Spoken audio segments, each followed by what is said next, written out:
As Gabriel passed through the gates of Dudael, he was engulfed by an all-consuming darkness. It was not like the void of space, nor the endless shadow of a starless sky. This darkness was alive. It breathed, its tendrils slithering across his form, probing, whispering in a tongue even he could barely comprehend. The gates slammed shut behind him with a sound like the cracking of 1,000 bones. Silence followed, and then the abyss revealed itself. The womb of perdition. Dudael was not a place. It was a wound, a scar carved into the foundation of existence, where the world itself had bled to contain its prisoner. The landscape stretched endlessly, jagged and chaotic, formed from black stone and seething magma. Rivers of liquid shadow pulsed through the cracks in the earth, flowing like veins carrying the blood of something ancient and suffering. The air was thick, suffocating with the weight of forgotten torment. There was no wind, only the distant sound of chains rattling in the unseen depth below. Faint whispers crawled through the air, the remnants of voices long since erased from creation. Gabriel walked forward, his every step echoing across the desolation. He had descended into many realms before, but nothing had ever felt like this. Even in hell, there was order, structure. Here, there was only the remnants of shattered time and the stench of something too old to remember its own name. But Gabriel knew exactly where he was. This was the first prison. Before hell had its legions, before the hierarchy of demons had formed, before the infernal kingdoms had built their thrones. This was where the fallen were first cast, a forgotten pit where even the damned fared to tread. The path of the chained. As he moved forward, the terrain became more treacherous. The jagged cliffs gave way to something far more disturbing. The ground beneath him was formed of bodies. Angels, or what was left of them. Their wings were torn, their faces frozen in expressions of agony, their forms twisted into the very stone itself. They were not dead, but neither were they alive. Their eyes moved, their mouths trembled, but no voice escaped their lips. These were the first of the fallen, those who had rebelled but had been deemed unworthy of hell's kingdom. They had been discarded, forgotten, sealed here for eternity. Gabriel did not slow. He did not pity them. He knew where he was going. The throne in the dark. As he pressed forward, the air grew heavier. The darkness became more tangible, thick as smoke, pressing against his form like unseen hands. And then he saw it. A vast chamber opened before him, carved into the heart of the abyss. Towering obsidian pillars reached towards an unseen ceiling, their surfaces writhing with ancient inscriptions, words of power long since lost to time. At the center of the chambers, stood a throne, but unlike Baal's, it was not made of bone or stone. It was made of chains. Chains that pulsed with dark energy, twisting and slithering like living things. They wrapped around the throne, binding it to the very fabric of Dudael, preventing what sat upon it from ever leaving. And there at the heart of it all was him, Satan. He was not what the mortal world had imagined. No red skin, no horns, no monstrous form that resembled the nightmares of men. He was something far worse. His body was wrapped in shadows, shifting and flickering like dying embers. His wings, once divine, were torn and tattered, but still vast, still powerful, draped over the throne like the remnants of a forgotten storm. His face, though obscure in the darkness, bore a presence that was impossible to ignore. Regal, ancient, and utterly terrifying calm. His eyes were the only thing fully visible. Two burning embers, deep and endless, carrying the weight of rebellion, of knowledge, of hatred and understanding. Gabriel stood before him, unmoving. The chains rattled, and then after what felt like an eternity, Satan slowly lifted his head. A small, knowing smile curled at the corner of his lips. So he finally sends you. The broken spirit. The shadows of Dudael curled and slithered like unseen serpents, responding to the presence of their master. Azazel sat upon his throne of chains, his ember-like eyes burning with a knowing amusement. Gabriel stood before him, unwavering. The archangel had prepared for the darkness of hell, for the sight of demons and devils, but not for this. Not for the weight of ancient sorrow and defiance radiating from the one who had once been the brightest of them all. You are silent, Gabriel, Azazel murmured, tilting his head. Is it fear, or do you simply not know where to begin? Gabriel's golden eyes narrowed. Your words do not move me, fallen one. Azazel laughed. A quiet, hollow sound. Fallen one? Is that what they still call me in heaven? His gaze sharpened. Tell me, does Michael still sing that old victory song? Does Raphael still look upon me with disgust? And what of Uriel? Does he still watch the borders of heaven with that same dull stare? Forever ensuring that the great betrayer never returns. Gabriel did not answer. Azazel's smirk deepened. Oh, so they still cling to their self-righteousness. He leaned forward, the chains around his throne tightening. You, Gabriel, were always different.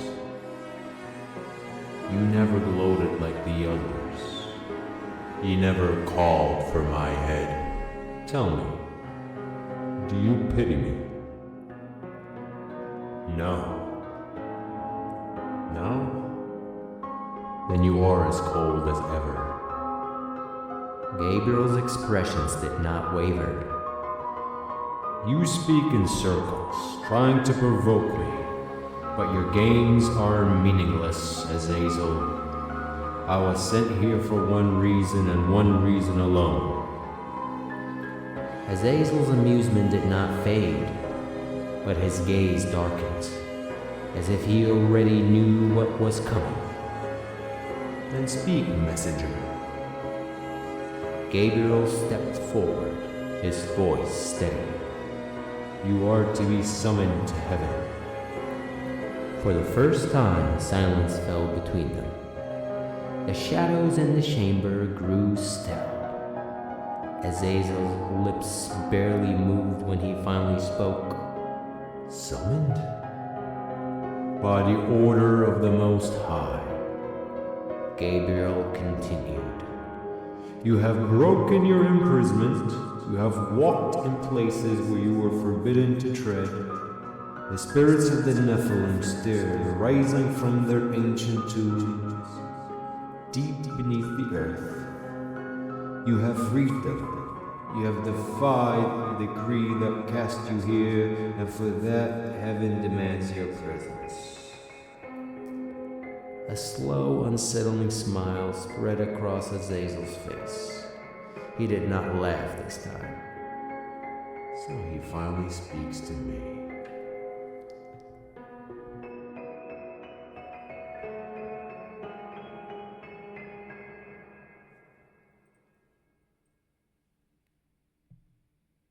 The tale of the second fall.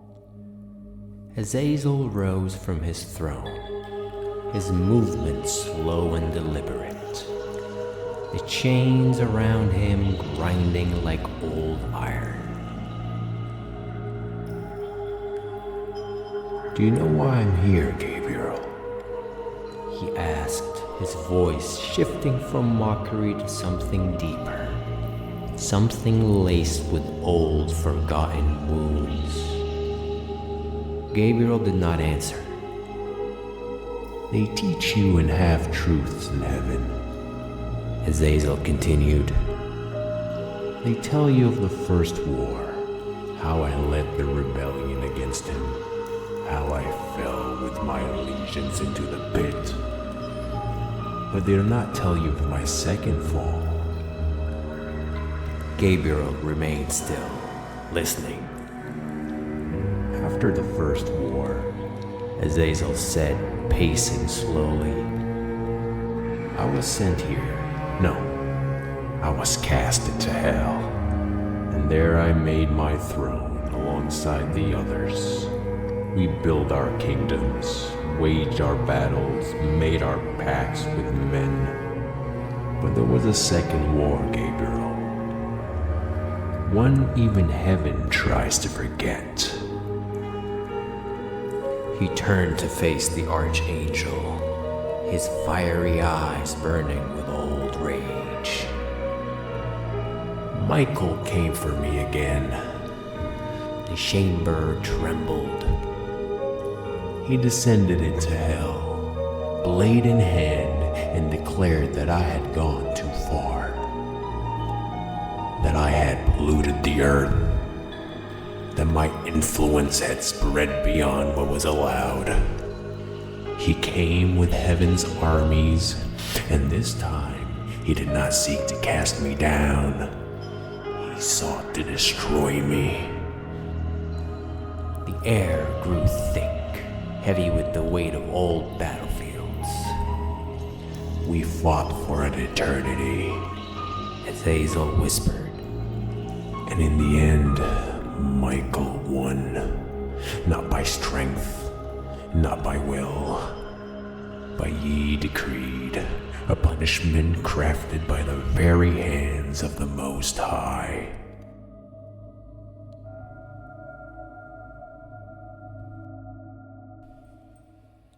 His expression darkened.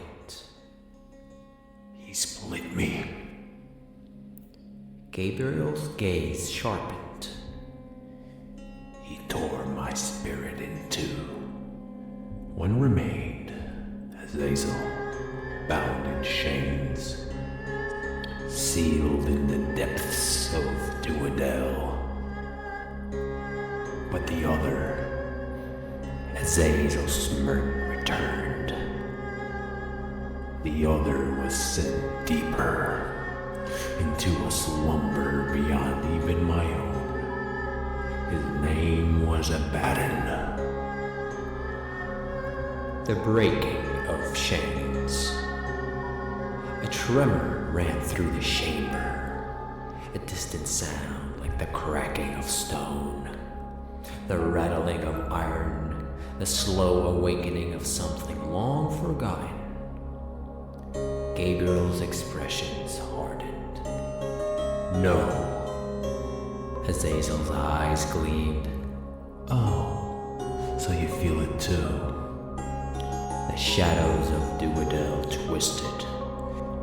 The ancient walls beginning to groan under some unseen force. You came here thinking you could summon me before the throne of heaven. Azazel said, stepping forward, but you were already too late.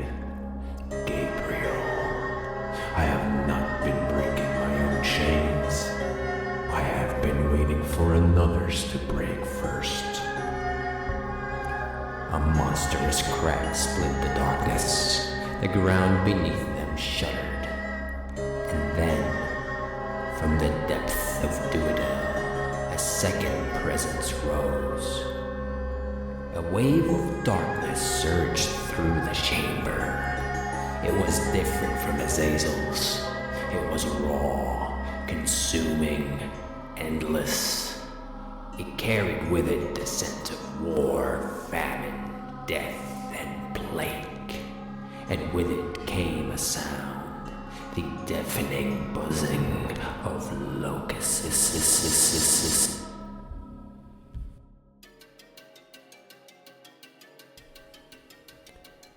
Gabriel turned, his wing unfurling in preparation for battle. The very air screamed as a great chasm split open in the abyssal floor, and from its depth came hordes upon hordes of locusts, their black bodies pouring into the chamber like a tide of living death.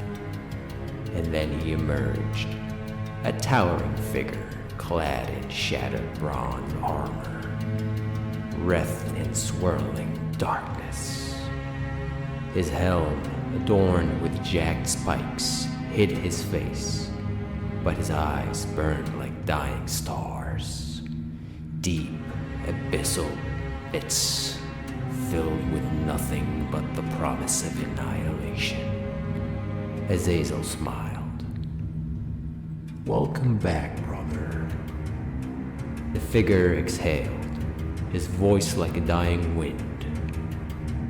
The time of silence is over.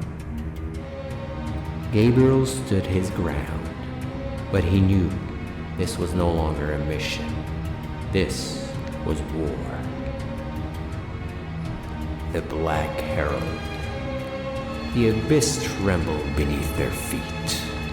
The air of Dudael pulsed with ancient power, thick with the stench of sulfur and war. The locusts continued to pour from the chasm, their numbers endless, bloating out the dim glow of the abyss. They swarmed in chaotic patterns, a plague incarnate. Their collective buzzing formed an eerie, hellish hum. Gabriel stood in the presence of two fallen princes, their combined power suffocating the void itself.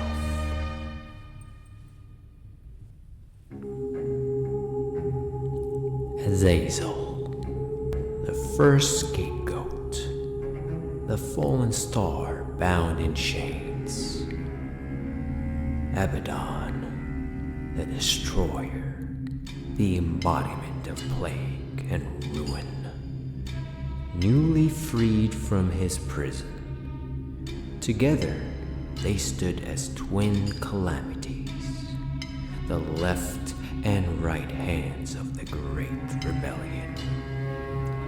And yet Gabriel did not flatter. So this is your answer? Gabriel's voice remained steady, though he already knew the answer.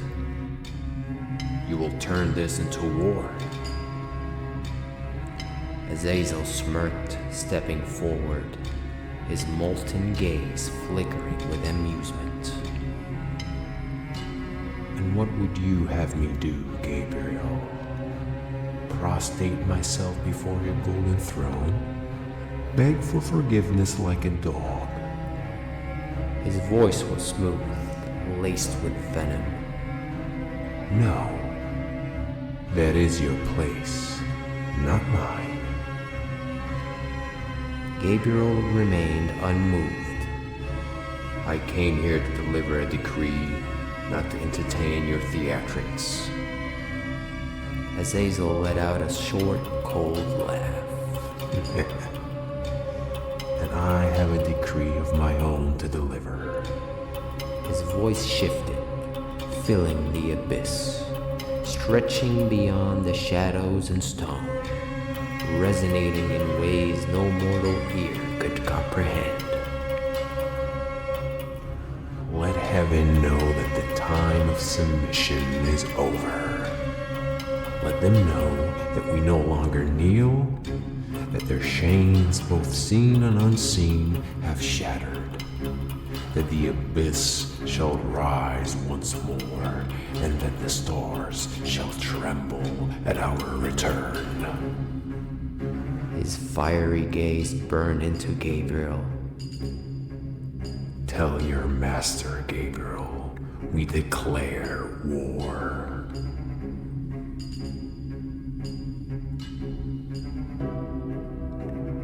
Gabriel held his ground, but the weight of those words was undeniable.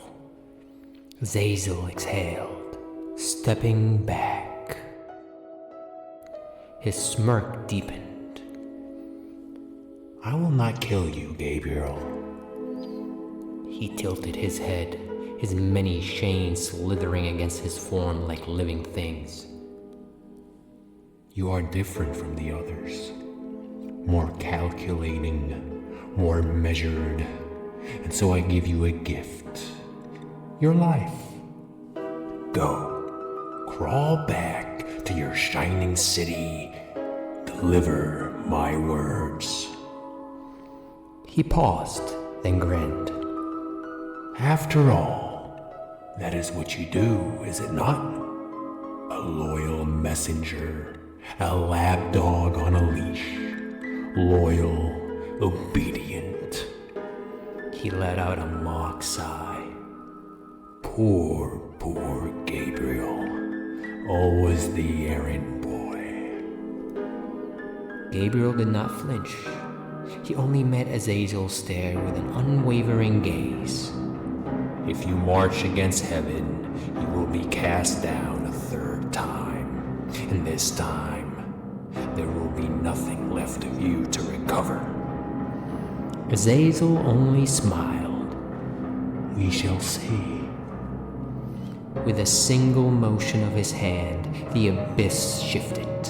A violent gust of wind erupted from the chasm, and in an instant, Gabriel was lifted from the darkness, flung through the unseen layers of hell, the force carrying him upward, out of Dudael, out of the infernal depth, away from the darkness of the two brothers. Azazel and Abaddon stood in silence as the shadows of the abyss closed once more. The call to war.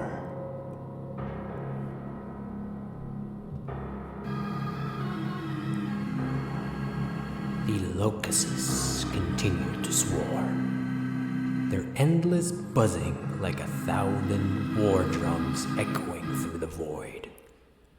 Abaddon turned to Azazel, his voice deep, ancient. He will warn them. They will prepare. Azazel scoffed. Let them. He extended a hand, and the shadows bent to his will. A vision formed in the air before them. A great infernal war council, long abandoned, its torches unlit for countless eons. Thrones carved of obsidian and gold stood empty, their occupants absent for far too long. It is time to summon them, Azazel said, his voice growing darker. the 4 kings of Goetia, all but Ziminyar. Let them take their rightful place once more. Abaddon nodded. And the 72, it is time.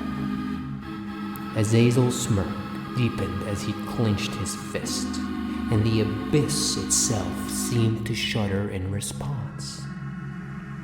For the first time since the fall, Azazel whispered. we will unite. Abaddon turned, his helm reflecting the flickering glow of the abyss. And we will bring war to heaven.